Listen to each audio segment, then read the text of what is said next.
Kahlil Gibran. I'm sure you are familiar with the name. He was a wonderful writer, and his style almost lyrical, where he combined poetry with prose, and you find certain philosophical elements in his writings. And when you read it, it's almost therapeutic. Such a warm and comforting experience. So today I've got a book with me, one of his early writings. It's called The Secrets of the Heart. And what I'm going to do now is I'm going to read a piece from this book, which is called The Poet. It feels like a poem, just like most of his writings, but you'll find it slightly different from the conventional use of the poem. It's almost as if the prose is flowing here. So without any delay, let me read this piece, which is called The Poet. The Poet. I'm a stranger in this world, and there is a severe solitude and painful lonesomeness in my exile. I am alone, but in my aloneness I contemplate an unknown and enchanting country, and this meditation fills my dreams with spectres of a great and distant land which my eyes have never seen. I am a stranger among my people, and I have no friends. When I see a person, I say within myself, "Who is he? And in what manner do I know him? And why is he here? And what law has joined me with him?" I am a stranger to myself, and when I hear my tongue speak, my ears wander over my voice.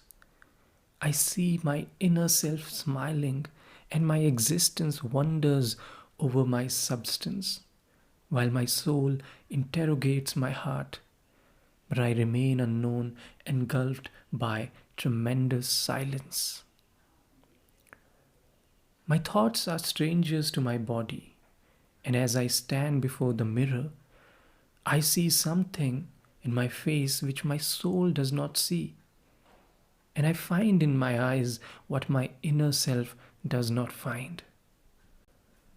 When I walk vacant-eyed through the streets of the clamorous city, the children follow me shouting, "Here's a blind man, let us give him a walking cane to feel his way." When I run from them, I meet with a group of maidens, and they grasp the edges of my garment, saying, "He's deaf like the rock, let us fill his ears with the music of love." And when I flee from them, a throng of aged people point at me with trembling fingers and say, "He is a madman who lost his mind in the world of Jenny and Gowls." I am a stranger in this world. I roamed the universe from end to end, but could not find a place to rest my head. Nor did I know any human I confronted, neither an individual who would hearken to my mind. When I open my sleepless eyes at dawn, I find myself imprisoned in a dark cave from whose ceiling hang the insects and upon whose floor crawl the vipers.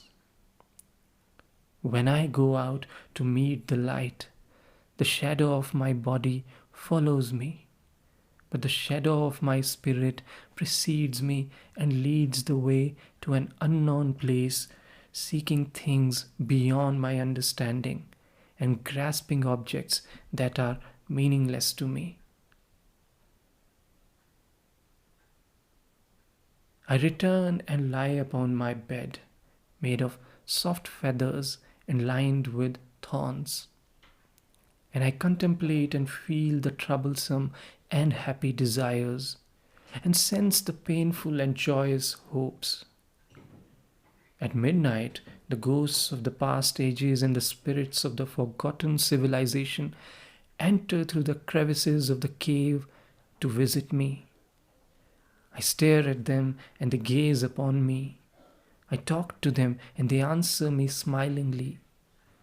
Then I endeavor to clutch them, but they sift through my fingers and vanish like the mist which rests on the lake. I am a stranger in this world, and there is no one in the universe who understands the language I speak. Patterns of bizarre remembrance form suddenly in my mind, and my eyes bring forth queer images and sad ghosts. I walk in the deserted prairies, watching the streamlets running fast up and up from the depths of the valley to the top of the mountain. I watch the naked trees blooming and bearing fruit and shedding their leaves in an instant, and then I see the branches fall and turn into speckled snakes. I see the birds hovering above, singing and wailing. Then they stop and open their wings and turn into undraped maidens with long hair, looking at me from behind cold and infatuated eyes, and smiling at me with full lips soaked with honey, stretching their scented hands toward me. Then they ascend and disappear from my sight like phantoms, leaving in the firmament the resounding echo of their tones and mocking laughter. I'm a stranger in this world. I'm a poet who composes what life proses, and whose proses what life composes. For this reason, I'm a stranger, and I shall remain a stranger until the white and friendly wings of death carry me home into my beautiful country. There, where light and peace and understanding abide, I will await the other strangers who will be rescued by the friendly trap of time from this narrow, dark world. It's beautiful, isn't it? How slowly it flows and just touches your heart. And speaking of heart, there's another piece called, goes by the title of this name. It's called The Secrets of the Heart. And let me read it for you. The Secrets of the Heart. A majestic mansion stood the wings of the silent night, as life stands under the cover of death. In it sat a maiden at an ivory desk, leaning her beautiful head on her soft hand, as a withering lily leans upon its petals.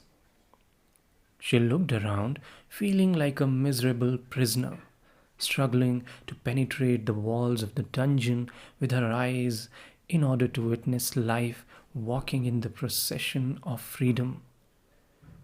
The hours passed like the ghosts of the night, as a procession chanting the dirge of her sorrow, and the maiden felt secure with the shedding of her tears in anguished solitude.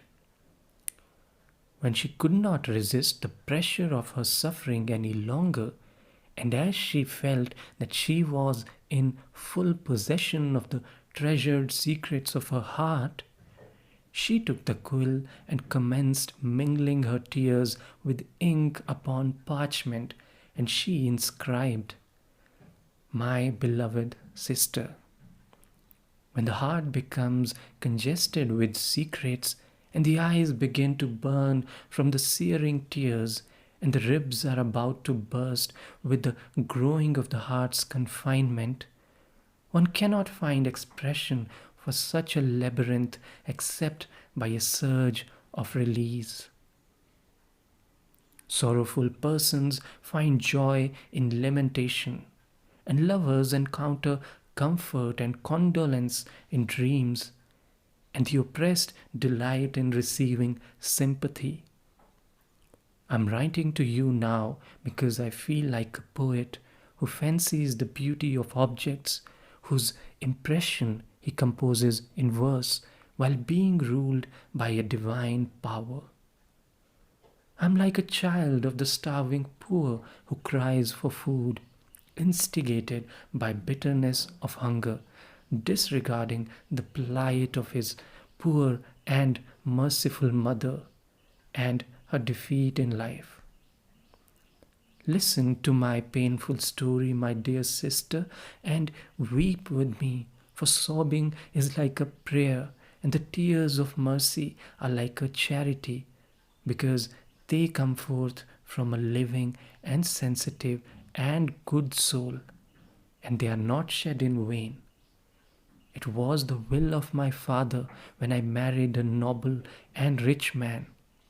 My father was like almost all the rich, whose only joy in life is to improve their wealth by adding more gold to their coffers in fear of poverty, and curry nobility with grandeur in anticipation of the attacks of the black days.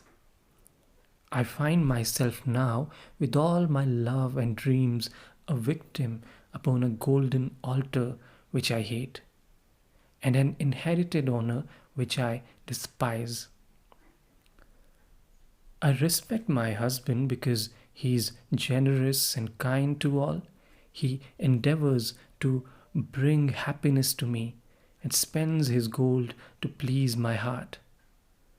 But I have found that the impression of all these things is not worth one moment of true and divine love. Do not ridicule me, my sister, for I am now a most enlightened person regarding the needs of a woman's heart. That throbbing heart which is like a bird flying in the spacious sky of love. It is a vase replenished with the wine of the ages that has been pressed for the sipping souls. It is like a book in whose pages one reads the chapters of happiness and misery, joy and pain, laughter and sorrow. No one can read this book except the true companion, who is the other half of the woman, created for her since the beginning of the world.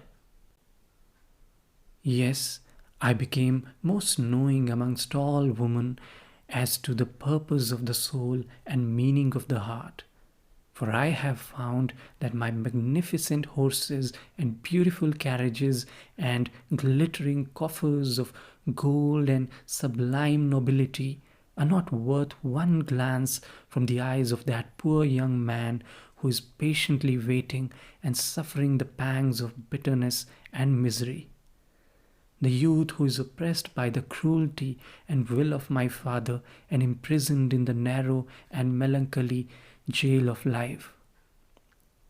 Please, my dear, do not contrive to console me, for the calamity through which I have realized the power of my love is my great consoler. I am looking forward from behind my tears and awaiting the coming of death to lead me to where I will meet the companion of my soul and embrace him as I did before we entered this strange world. Do not think evil of me, for I am doing my duty as a faithful wife and complying calmly and patiently with the laws and rules of man. I honor my husband with my sense and respect him with my heart, and I revere him with my soul. But there is a withholding, for God gave part of me to my beloved before I knew him. Heaven willed that I spend my life with a man not meant for me, and I am wasting my days silently according to the will of heaven. But if the gates of eternity do not open, I will remain with the beautiful half of my soul. and look back to the past, and that past is this present. I shall look at life as spring looks at winter, and contemplate the obstacles of life as one who has climbed the rough trail and reached the mountain top. At that moment, the maiden ceased writing and hid her face with her cupped hands and wept bitterly. Her heart declined to entrust the pen its most sacred secrets, but resorted to the pouring of dry tears that dispersed quickly and mingled with the gentle ether, the haven of the lovers' souls and the flowers' spirits. After a moment, she took the quill and added, "Do you remember that youth? Do you recollect the rays which emanated from his eyes and the sorrowful signs upon his face? Do you recall that laughter which bespoke the tears of a mother torn from her family? Can you retrace his serene voice speaking the echo of a distant valley? Do you remember him meditating and staring longingly and calmly at objects and speaking of them in strange words, and then bending his head and sighing as if fearing to reveal the secrets of his great heart? Do you recall his great heart? Do you recall his dreams and beliefs? Do you recollect all these things in a youth whom humanity counts as one of her children, and upon whom my father looked with eyes of superiority, because he is higher than earthly greed and nobler than inherited grandeur? You know, my dear sister, that I am a martyr in this belittling world and a victim of ignorance. Will you sympathize with the sister who sits in the silence of the horrible night, pouring down the contents of her inner self and revealing to you her heart's secrets? I'm sure that you will sympathize with me, for I know that love has visited your heart. Dawn came, and the maiden surrendered herself to slumber, hoping to find sweeter and more gentle dreams than those she had encountered in her awakeness. And that's how it ends. It's beautiful, right? The secrets of the heart goes beyond the rationality of mind, and it does something to you when you read it. It takes you to another world. A lot of things are not really rational or logical, but it still touches you, brings out these deeper desires of love and being loved. These are the things that the heart longs for, and a lot of times we don't express those desires. We keep them to ourselves. And yet when you read these writings, and those emotions, they get awakened, those desires, those longings, and a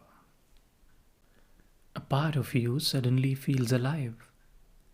That's what this kind of mystical writing it does to you. It awakens certain unconscious parts of you and makes you feel things really deeply.